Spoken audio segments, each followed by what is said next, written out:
Dari kajian medik dan psikologi perkembangan menunjukkan bahwa di samping dipengaruhi oleh faktor bawaan, kualitas individu juga sangat dipengaruhi oleh faktor lain, yaitu faktor lingkungan. Faktor bawaan dan faktor lingkungan ini berbeda antara individu yang satu dengan individu yang lain, sehingga menyebabkan perbedaan yang disebut dengan individual differences. Tapi, apa itu perkembangan? Lalu, apakah pertumbuhan dan perkembangan itu sama? Menurut Sunarto dan Hartono pada tahun 2008, pertumbuhan adalah perubahan secara psikologis sebagai hasil dari proses pematangan fungsi-fungsi fisik yang berlangsung secara normal pada anak yang sehat dalam perjalanan waktu tertentu. Sedangkan perkembangan adalah di mana terdapat struktur yang terorganisasikan dan mempunyai fungsi-fungsi tertentu. Oleh karena itu, bila mana terjadi perubahan struktur, baik dalam organisasi maupun dalam bentuk, akan mengakibatkan perubahan fungsi. Menurut Slametto pada tahun 2015, faktor-faktor yang mempengaruhi perkembangan peserta didik khususnya dalam hal belajar dibagi menjadi dua, yaitu yang pertama faktor internal dan faktor eksternal. Faktor internal meliputi faktor jasmania, faktor psikologis, dan faktor kelelahan. Sementara faktor eksternal meliputi faktor yang berasal dari luar individu, seperti faktor keluarga, faktor sekolah, dan juga faktor masyarakat. Di video ini akan dibahas tentang faktor internal atau faktor yang berasal dari dalam individu sendiri, yaitu faktor jasmania. Faktor jasmania dibagi menjadi dua, yaitu faktor kesehatan dan faktor cacat tubuh. Yang pertama yaitu faktor kesehatan. Proses belajar akan terganggu jika kesehatan seseorang sedang tidak baik-baik saja. Selain itu, dia akan cepat lelah, kurang bersemangat, mudah pusing, dan juga mengantuk, dan lain-lain. Contoh lain dari faktor kesehatan ini juga mencakup fungsi alat inderanya serta tubuhnya. Yang kedua yaitu faktor cacat tubuh. Keadaan cacat tubuh juga mempengaruhi belajar. Siswa yang cacat belajarnya juga terganggu. Jika hal ini terjadi, hendaknya ia belajar pada lembaga pendidikan khusus atau menggunakan alat bantu agar dapat menghindari atau mengurangi pengaruh kecacatannya itu.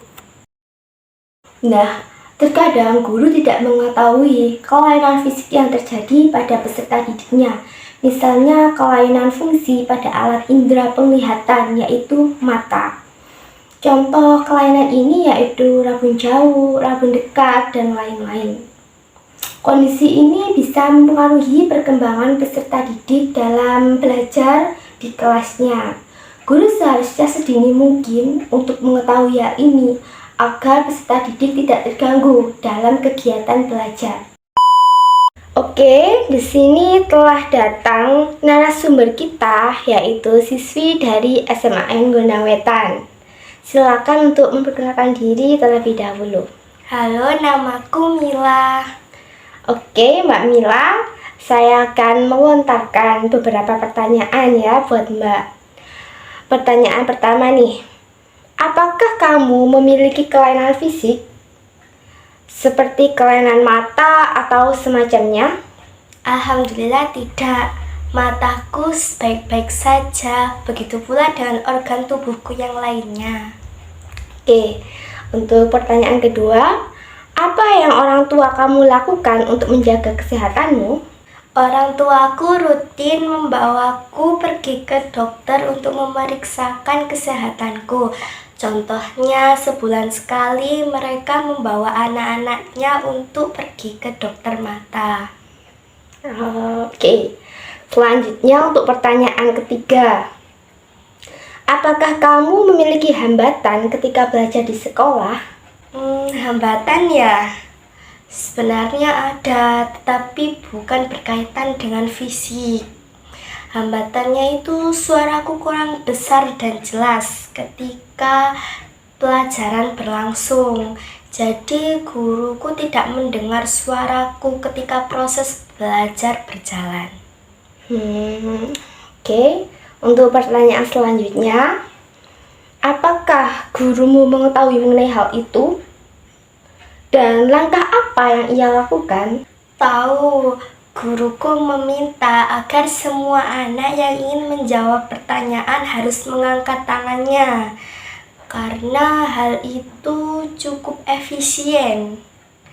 Menurutku, guru akan lebih lebih menotis ke arahku Saat mengangkat tangan. Iya. Ya. Oke, untuk pertanyaan selanjutnya ya, yaitu pertanyaan kelima.